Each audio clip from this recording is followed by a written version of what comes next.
Baik, salam Investigasi Channel.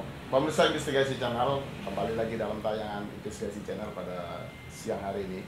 Kali ini kami akan menyorotin tentang sosok figur di balik layar siapa media investigasi. Investigasi Channel adalah salah satu media yang pada era tahun 90-an dan 2000-an sudah mewarnai dinamika media di Sumatera Barat.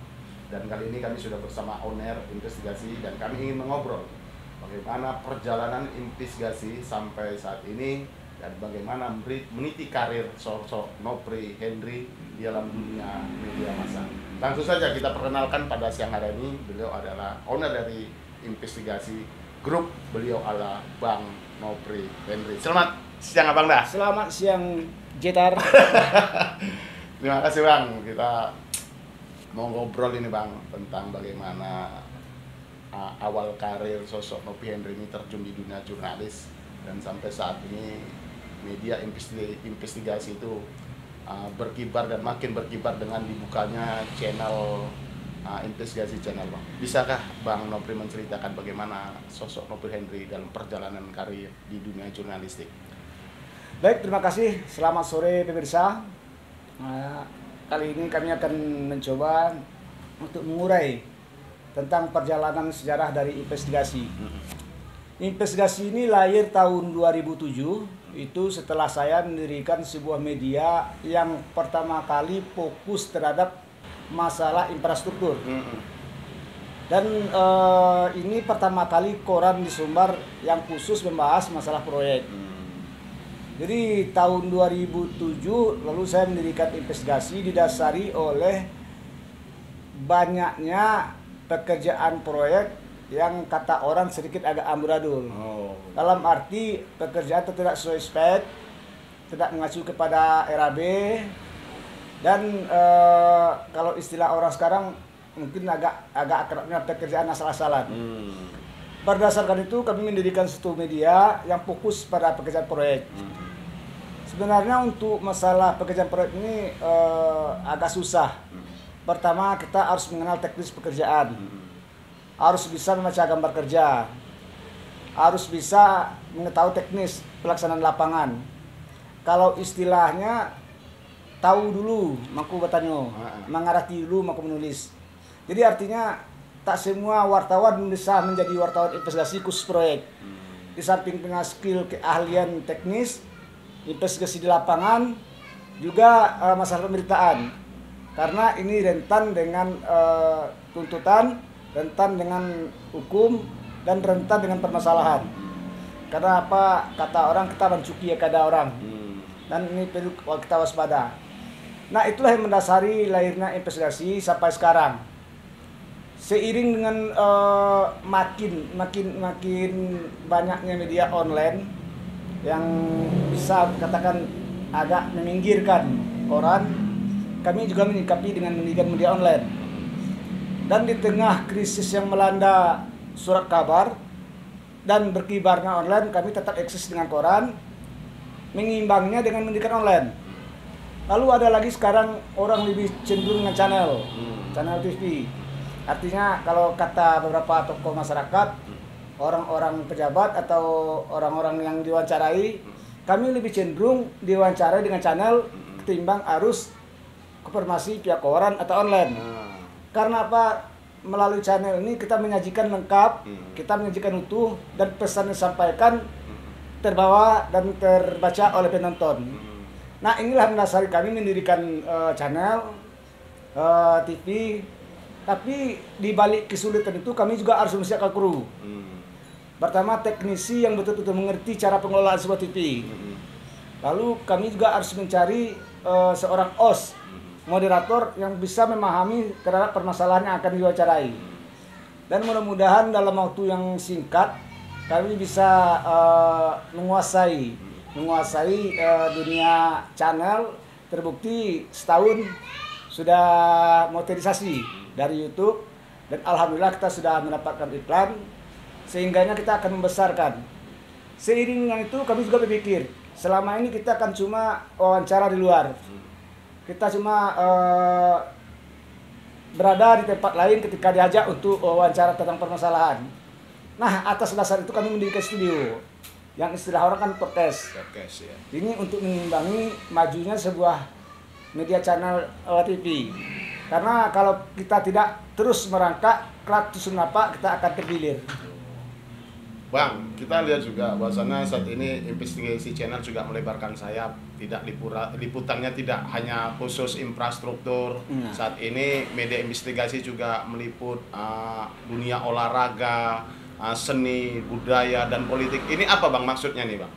Begini, sebenarnya latar belakang seorang pendiri, latar belakang seorang host, dan latar belakang kru di investigasi itu mengizinkan untuk membuat 3 program pokok. Yang pertama kita bicara masalah olahraga. Mungkin di dunia sepak bola hostnya Herman Jetar mungkin sudah tahu, karena dia sangat mendalami olahraga, juga pernah main bola. Begitu juga ownernya saya sendiri juga pernah di dunia bola, lama di dunia bola. Artinya kami terpanggil bagaimana channel investigasi ini kita fokus kepada masalah olahraga termasuk bola. Karena bagaimanapun kita lihat ketika seorang yang telah mengharumkan nama daerah, ketika seorang telah mengharumkan nama nasional dengan sepak bolanya tapi kurang terangkat. Kata orang kan mantan atau legenda. Nah, kami di sini mengupas para legenda untuk menjadi referensi bagi kaum pemain-pemain baru. Milenial lah Bang ya. Iya, milenial. Bagaimana perjuangan legenda ini ketika merangkak menjadi pro, ketika merangkak menjadi pemain yang betul-betul menjiwai sepak bola. Nah, dengan adanya kita mewawancarai beberapa legenda ini akan memotivasi para pemain untuk lebih baik lagi. Jadi motivasinya artinya Bang, dengan investigasi channel ini harus melingkupi semua lah ya. Dunia olahraga, politik, juga seni dan budaya Bang. Nah, kalau seni Bang, kalau seni itu gimana Bang? Panggilan jiwa juga atau? Begini, seni ini awalnya agak terlambat, tapi ada kata orang better late than never, lebih baik terlambat daripada tidak sama sekali. Ya.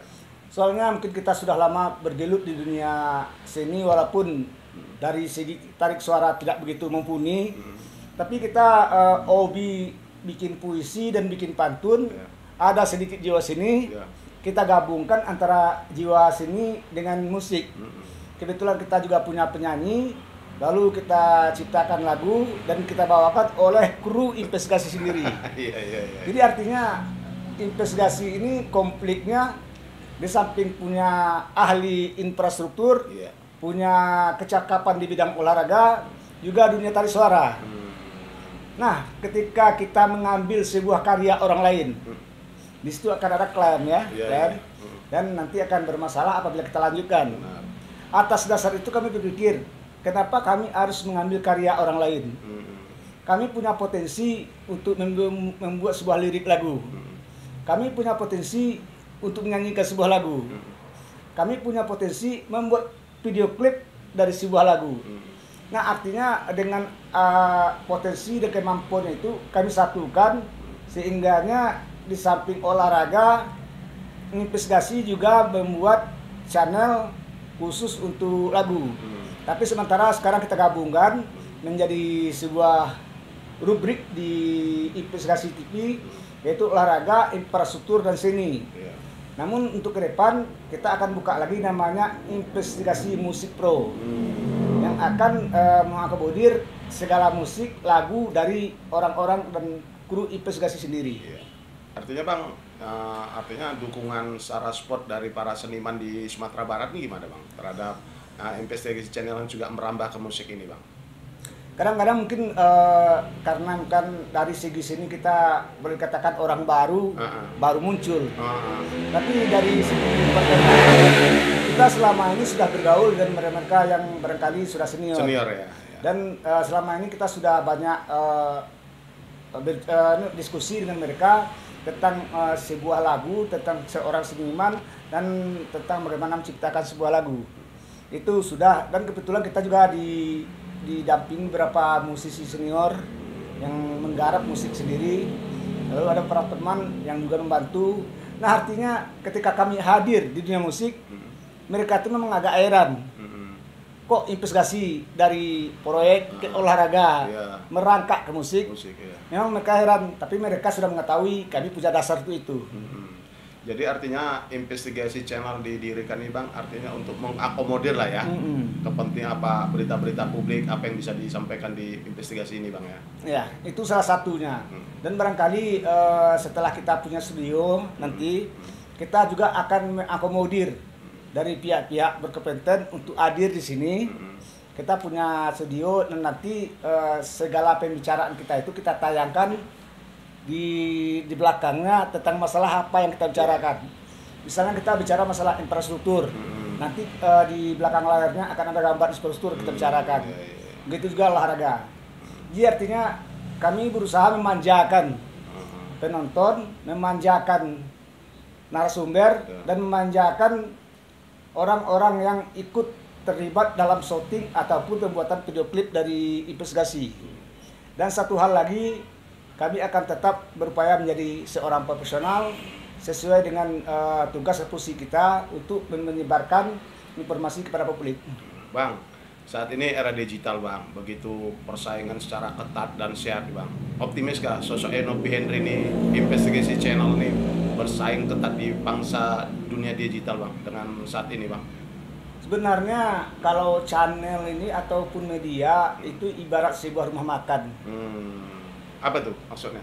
Kalau kita menyajikan makanan enak, kalau kita menyajikan makanan yang disukai banyak orang, otomatis dia akan datang sendiri. Kalau kita memberikan menu yang terbaik kepada penonton, kepada narasumber, otomatis dia akan datang sendiri. Jadi betapapun banyaknya sebuah channel, betapapun banyaknya sebuah online ataupun koran, kita harus fokus bagaimana memberikan menu yang terbaik kepada penonton, pembaca, dan kepada narasumber. Jadi artinya Bang, saat ini begitu pesatnya investigasi channel, saat ini jadi salah satu media yang begitu luar biasa di Sumatera Barat. Kalau nggak salah investigasi channel ini secara nasional. Sebelum investigasi Jawa Barat mendukung. Ke depan Bang, bagaimana prospek Abang terhadap investigasi channel ini? Kita bicara ke depan nih. Sebenarnya begini, saya banyak juga diminta oleh teman-teman untuk ikut diwawancarai. Mungkin kita bisa mengakomodir semuanya, namun kita keterbatasan dari kru, kita keterbatasan tempat, dan keterbatasan dari teknisi. Ke depan kita akan lebih profesional lagi. Mungkin kita akan seleksi atau membuka lowongan bagi seorang presenter yang nantinya mungkin akan ikut berkecimpung di dunia channel investigasi. Setidaknya nanti kita akan lebih baik lagi dengan pertama mempersiapkan SDM, memberikan sajian yang lebih menarik, dan memberikan tampilan tontonan yang lebih menarik. Artinya kalau kita sudah memberikan yang terbaik, tentu akan datang sendiri orang-orang menyaksikan channel investigasi. Jadi ke depan sosok Nopi Henry ini optimis lah, investigasi channel ini tetap berkibar di tengah-tengah begitu persaingan begitu ketat media online dan media digital saat ini Bang ya. Jadi gini ya, betul. Dari awal kita itu memang selalu melakukan terobosan. Ketika sebuah media dulu cenderung kepada street of news, artinya lebih banyak pada mengangkat sosok seseorang, lebih banyak berita-berita sifatnya wawancara langsung atau sifatnya seremonial. Kita mencoba melakukan sebuah kritikan dengan mendirikan media investigasi. Dari awal kita sudah mencoba lain dari yang lain. Dari awal kita sudah mencoba untuk selalu menampilkan beda dengan yang lain. Nah, ke depan kita akan tetap melakukan yang sama. Artinya ketika maraknya sebuah channel, kita tetap mencari pembeda.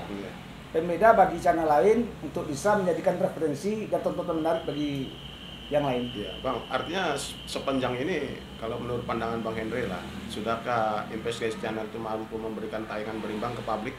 Kalau menurut pandangan Bang Bang Henry? Layaknya sebuah berita investigasi, ketika kita memberitakan seseorang, kita harus memakai prinsip 5W 1H atau ada juga S sebagai sebuah konfirmasi. Artinya apapun berita yang kita berikan, apapun kasus yang kita ungkap, kita harus memberikan panggung kepada orang yang kita beritakan. Kita harus memberikan suara atau pendapat ataupun komentar orang yang kita beritakan sebagai objek. Artinya keseimbangan sebuah berita itu sangat perlu. Dan ini merupakan dasar dari pemberitaan investigasi. Kalau tidak, nanti kita tanpa konfirmasi, tanpa adanya klarifikasi ya. Jadi artinya ketika sebuah kasus KONI masalah dana KONI, kami juga menampilkan dari pihak KONI sendiri. Kalau sebuah berita yang lain, kami juga menampilkan sebuah berita yang orang-orang yang pernah diberitakan investigasi untuk bersuara. Agar berimbang itu, Bang? Agar berimbang itu? Agar berimbangan. Ya. Jadi kami akan tetap menampilkan yang terbaik dan memberikan panggung kepada orang-orang yang merasa haknya untuk berkomentar, haknya untuk bicara, itu kurang, akan kami berikan yang penuh. Artinya media investigasi sebagai media penyimbang lah, Bang, ya? Penyimbang. Untuk ke publik itu, Bang, ya? Artinya tidak ada muncul subjektivitas gitu, Tidak Bang? ada. Kita tidak ada kepentingan. Iya. Karena apa? Kalau saya di sebuah WA group, itu ada memang sering membaca sebuah tulisan ya. Dan ketika melihat sebuah tulisan itu saya heran. Di balik tulisan itu ada pesan, di balik tulisan itu ada yang dibawa, entahlah yang namanya mungkin sudah masuk ke dalam kategori itu atau masuk ke dalam sistem itu, jadi berita tulisannya tidak berimbang. Nah, saya sering dalam WA itu memberikan berita atau tulisan yang menyejukkan antara dua pihak yang berseberangan. Jadi artinya investigasi tetap menjadi penyimbang, tetap menjadi pencerah, dan tetap menjadi hakim dari sebuah pemberitaan yang berkembang. Iya, jadi sebagai Abang Nopri sebagai senior di dunia jurnalis ini mampulah memberikan kedinginan dan kenyamanan bagi publik itu lah, Bang, ya. Memang saat kita sekarang ini kita mungkin tidak terlibat dalam masalah partai. Kita tidak terlibat dalam kepentingan seseorang ya. Sehingga kita bisa menunjukkan independensi penuh. Iya. Dan setiap berita yang kita sajikan tak ada tanda kutip pesan yang harus disampaikan. Iya. Jadi tak ada tanda kutip ada orang yang harus kita zalimi, harus ada orang kita angkat, tidak kita independen. Ya, jadi Bang, investigasi grup ini tetap konsisten dan komitmen akan menjadikan independensi sih, Bang, ya. Netralitas tetap dijaga itu, Bang, ya. Iya, betul. Bang Iri, ini lagi Bang pertanyaan, Bang. Kalau ditanya terjun di dunia jurnalis inilah, apa yang memotivasi Abang terjun di dunia jurnalis ini? Apa panggilan jiwa kah atau karena apa itu, apa Bang yang membuat Nopri Henry itu tertarik terjun di dunia jurnalis? Sebenarnya banyak orang bisa jadi wartawan. Memang kalau untuk menjadi seorang wartawan itu memang pandai atau bisa menulis. Tapi untuk sekedar menjadi wartawan, mungkin saya lebih fokuskan kepada wartawan yang menantang, berita yang menantang. Berita ya, Bang, ya. Berita investigasi. Karena ada tantangan tersendiri di sana, ada intelijensi kita berjalan untuk memecahkan masalah tersebut. Sehingga ada semacam kenyamanan dan semacam kepuasan ketika kita bisa mengungkap suatu persoalan. Jadi bukan wartawannya yang barangkali kita geluti profesinya, tapi ada reportase investigasinya, reporting investigasi. Ada berita yang sangat menarik yang kita jalani, sehingga kita agak beda. Walaupun tantangannya berat, karena untuk menjadi wartawan investigasi itu motonya kaki sebelah di penjara, sebelah di urat. Ini sangat riskan. Tapi ada tantangan menarik. Ada semacam kemauan untuk mengungkap kasus. Ini harus saya kejar, ini harus saya tuntaskan. Jadi memang dasar itulah. Makanya di samping menjadi seorang wartawan, saya lebih fokus kepada investigasi. Iya, Bang. Investigasi ini kan dikenal dengan media paling berani, Bang. Kasus narkoba juga berani diangkat. Ini apa, Bang? Motivasinya, Bang? Narkoba, begitu persoalan apa, Bang? Kok apa artinya? Ini kan risikonya juga besar, Bang. Nah, apa yang mendasari investigasi juga berani mengangkat berita tentang narkoba, gitu, Bang? Nah, gimana tuh, Bang? Mungkin saat pertama saya mendirikan koran proyek, itu ancaman itu bagaikan air mandi. Setiap terbit besoknya banyak yang mengancam. Setiap terbit besoknya banyak yang mengancam. Dan menggunakan tenaga pihak ketiga untuk mencari. Tapi bagi saya itu sebuah tantangan menarik. Toh 30 tahun menggeluti dunia investigasi masih sehat-sehat saja. Walaupun kita sudah juga memakan korban, Artinya dari berita yang kita ungkap itu sudah masuk pada ranah hukum. Dan beberapa dari antara mereka itu sudah dijatuhi vonis akibat investigasi yang kita lakukan. Jadi artinya kalaupun tantangan, selagi kita punya keyakinan ini benar, selagi kita punya keyakinan ini harus tuntas, itu akan bisa kita atasi masalah. Lalu untuk sebuah investigasi ini, jujur, kalau kita tidak peka terhadap persoalan, kalau kita tidak fokus pada persoalan, dan kita tidak mengerti, memahami persoalan, itu akan menjadi suatu masalah baru. Makanya saya bilang, untuk seorang investigasi itu harus ada punya 3N. Di samping punya nyali, keberanian untuk mengungkap kasus, dia juga harus punya nalar. Bagaimana mengembangkan kasus ini, lalu punya naluri. Bagaimana, apakah ini akan bersiko, bagaimana menghindari risiko. Nah, kalau 3N ini sudah ada pada diri kita, langkah kita pasti akan aman. Langkah kita pasti akan hati, sehingga kita mengurangi risiko yang terjadi. Bang, satu lagi Bang, investigasi ini kalau mengangkat berita ini tidak artinya objektivitas berita itu bisa dipertanggungjawabkan Bang. Bisa. Artinya begini. Artinya tidak berita hoax itu yang diangkat tuh Bang. Itu gimana itu Bang? Kalau kita memang berita itu berangkat dari informasi. Setelah informasi kita dalami, kita telusuri dengan satu moto, lebih baik melihat dengan mata kepala satu kali daripada mendengar cerita orang 1000 kali. Artinya kalau kita betul-betul yakin ini bisa kita sajikan, kita harus mendalami, harus terjun, dan harus melihat sendiri. Setelah itu kita konfirmasi dengan pihak terkait, pihak yang berhubungan dengan pemberitaan, sehingga kita punya narasumber dan kita punya pakar yang mengomentari. Jadi kalau dikatakan hoax, kita punya data, lakukan investigasi, punya narasumber. Jadi itulah yang berbeda dengan hoax. Kalau hoax itu kan tanpa narasumber, tanpa data, tapi kita melengkapi semua persoalan itu dengan data di lapangan, dengan konfirmasi dan terjun langsung melakukan investigasi. Oke Bang, kita bergeser sekarang agak melebar sedikit Bang. Bang, saat ini kan media digital itu kan luar biasa Bang. Ada persoalan yang sangat krusial Bang, khususnya di media online Bang. Artinya setengah mati salah satu media itu membuat berita, tapi beritanya langsung di copy paste. Menurut pandangan Bang Nopri lah, ini Bang gimana nih Bang?